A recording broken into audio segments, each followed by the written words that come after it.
સુરેન્દ્રનગર જે ગુજરાતના સૌથી મોટા કપાસ ઉત્પાદક જિલ્લામાંનો એક છે, ત્યાં ખેડૂતો આ વર્ષે પૂરતા ભાવ નહીં મળવાની ચિંતામાં છે. કેન્દ્ર સરકારે 19 ઓગસ્ટથી 31 ડિસેમ્બર 2025 સુધી વિદેશી કપાસ પર 11% કસ્ટમ ડ્યુટી રદ કરી, જેના કારણે અમેરિકા અને ઓસ્ટ્રેલિયાથી આવતો કપાસ ભારતીય કપાસ કરતાં લગભગ 15 થી 20 રૂપિયા પ્રતિ કિલો સસ્તો થઈ ગયો છે. આનાથી સ્થાનિક ખેડૂતોનો કપાસ બજારમાં વેચવું પણ મુશ્કેલ છે, કારણ કે ટેક્સટાઇલ ઉદ્યોગ સસ્તા આયાતી કપાસ ખરીદવાનું પસંદ કરશે. સુરેન્દ્રનગરના ખેડૂતોનું કહેવું છે કે પ્રતિ વીઘે 900 રૂપિયાનો ખર્ચ થાય છે અને અગાઉના વર્ષોમાં તેમને પ્રતિ મણ 1100 થી 1200 રૂપિયાનો ભાવ મળ્યો હતો, પરંતુ આ વર્ષે કસ્ટમ ડ્યુટી રદ થવાથી ભાવમાં વધુ ઘટાડો થવાની શક્યતા છે. નારાજ ખેડૂતોએ ઊભા પાકને નષ્ટ કરવાનું શરૂ કર્યું, જેમાં ખેતરોમાં ઢોર મૂકવા અને ટ્રેક્ટર ફેરવવાનો સમાવેશ થાય છે. કપાસ સસ્તી થવાથી ખેડૂતો હવે ચિંતામાં જોવા મળી રહ્યા છે. જે રીતે ડ્યુટીમાં ઘટાડો કરવામાં આવ્યો છે, ટેક્સટાઇલ ઉદ્યોગને પણ સસ્તા આયાતી કપાસ ખરીદવાનું પસંદ કરવાનું છે. સુરેન્દ્રનગરના ખેડૂતોનું કહેવું છે કે પ્રતિ વીઘે 900 રૂપિયાનો ખર્ચ થાય છે અને અગાઉના વર્ષમાં તેમને પ્રતિમણ 1100 થી 1200 રૂપિયાનો ભાવ મળતો હતો, પરંતુ આ વર્ષે કસ્ટમ ડ્યુટી રદ થવાથી ભાવમાં વધુ ઘટાડો થવાની શક્યતા છે. નારાજ ખેડૂતોએ ઊભા પાકને નષ્ટ કરવાનું શરૂ કર્યું, ખેતરોમાં ઢોર મૂકવા જેવી બાબત શરૂ કરી. આ સાથે ટ્રેક્ટર ફેરવવાનો પણ સમાવેશ થાય છે. પાકને નષ્ટ કરવાની કામગીરી હાલ તો ખેડૂતો કરતા જોવા મળી રહ્યા છે અને ખેડૂતો પોતાનો રોષ વ્યક્ત કરતા જોવા મળી રહ્યા છે, પોતાની ચિંતા વ્યક્ત કરતા જોવા મળી રહ્યા છે. સુરેન્દ્રનગરમાં જે ગુજરાતના સૌથી મોટા કપાસ ઉત્પાદક જિલ્લાઓમાંનો એક જિલ્લો છે, ત્યાં ખેડૂતો આ વર્ષે પૂરતા ભાવ નહીં મળવાને કારણે ચિંતામાં જોવા મળી રહ્યા છે. કેન્દ્ર સરકારે 19 ઓગસ્ટથી 31 ડિસેમ્બર 2025 સુધી વિદેશી કપાસ પર 11% કસ્ટમ ડ્યુટી રદ કરી, જેના કારણે અમેરિકા અને ઓસ્ટ્રેલિયાથી આવતો કપાસ ભારતીય કપાસ કરતાં લગભગ 15 થી 20 રૂપિયા પ્રતિ કિલો સસ્તો થઈ ગયો છે.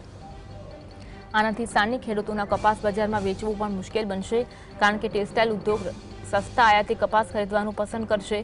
સુરેન્દ્રનગરના ખેડૂતોનું આ અંગે ચિંતા વ્યક્ત કરતા જોવા મળ્યા. આજ અંગે વધુ વાત કરીશું. સંવાદદાતા ફઝલ અમારી સાથે લાઈવ જોડાયા છે. ફઝલ, સુરેન્દ્રનગર છે જે ગુજરાતના સૌથી મોટા કપાસ ઉત્પાદક જિલ્લામાંનો એક છે, ત્યાં આ વર્ષે પૂરતા ભાવ નહીં મળવાથી ખેડૂતો ચિંતામાં જોવા મળી રહ્યા છે. ખેડૂતોનું શું કહેવું છે? સમગ્ર ગુજરાતમાં કપાસ ઉત્પાદનનો હબ એટલે સુરેન્દ્રનગર જિલ્લો, પરંતુ ચાલુ વર્ષે કેન્દ્ર સરકાર દ્વારા જે વિદેશથી આવતા કપાસ ઉપર 11% જેટલી કસ્ટમ ડ્યુટી લગાવવામાં આવતી હતી તે રદ કરવામાં આવી છે, જેને લઈને અમેરિકા સહિતના દેશોમાંથી ભારતમાં કપાસ આવશે, જેને લઈ ગુજરાત ઉપરાંત સુરેન્દ્રનગર જિલ્લામાં જે ઉત્પાદિત કપાસ છે તેની માંગમાં ઘટાડો થવાના એંધાણ છે તે વર્તાઈ રહ્યા છે.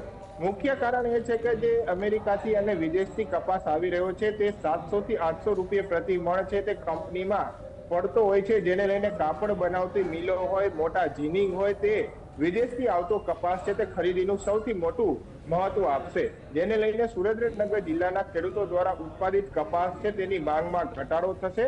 આમ તો સુરેન્દ્રનગર જિલ્લામાં ચાલુ વર્ષે પણ જિલ્લાના ખેડૂતો દ્વારા અલગ અલગ 10 જેટલા તાલુકાઓમાં 5 લાખ હેક્ટર જમીન ઉપર કપાસનું વાવેતર કરવામાં આવ્યું છે.